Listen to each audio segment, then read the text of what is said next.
Hi guys, welcome back to my channel Technology, and today in this video tutorial I will show you guys how to install Ubuntu desktop on your virtual machine. The version is 2404, so you just need to follow me. So first of all, you just need to open your browser. You just need to go to this Ubuntu website to download Ubuntu version 2404. After that, click on download and it will automatically download on your computer. I have already downloaded this ISO on my computer, so I directly click on VirtualBox new, and after that I will type the name called Ubuntu 24, which is my version. Now I can select the folder where you want to save this VM in VirtualBox. You can easily change from here. Now ISO I will not select right now, and from the type you have to select Linux Ubuntu 64-bit. Okay, so here it is, as you can see. Now click on next, and here you just need to select your memory, means your RAM, how much time you want to give this VirtualBox machine, and after that processor, how many cores. Now click on next after select your RAM and processor. Then here you just need to create a virtual hard drive. So from here you can easily select the disk size.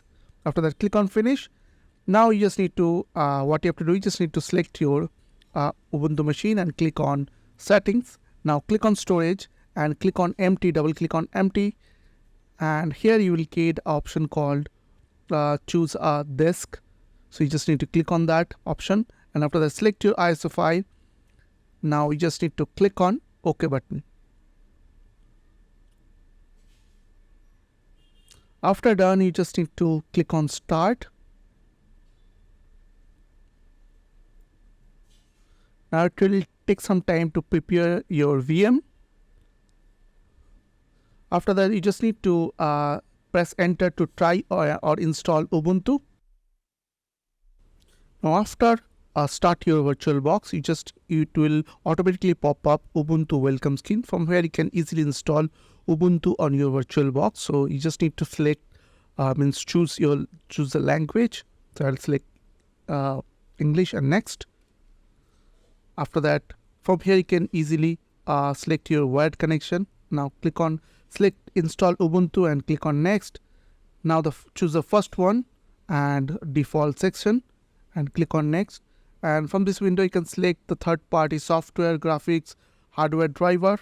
It will automatically install from the internet, or you can uncheck this option and click on next. Now click on next. Now here on this window you just need to type your username. So in my case it is Technology. Now I have to put my password. Okay, and click on next. Now choose your location and click on next. After that, click on install. Now it will take some time to install the Ubuntu machine, and after that you just need to restart your PC. So I hope this quick tutorial really helped for you, and please don't forget to click on the subscribe button, like button and share button. And if you have any questions or question, then comments down below. I will see you guys on the next video. Till then, bye bye, take care.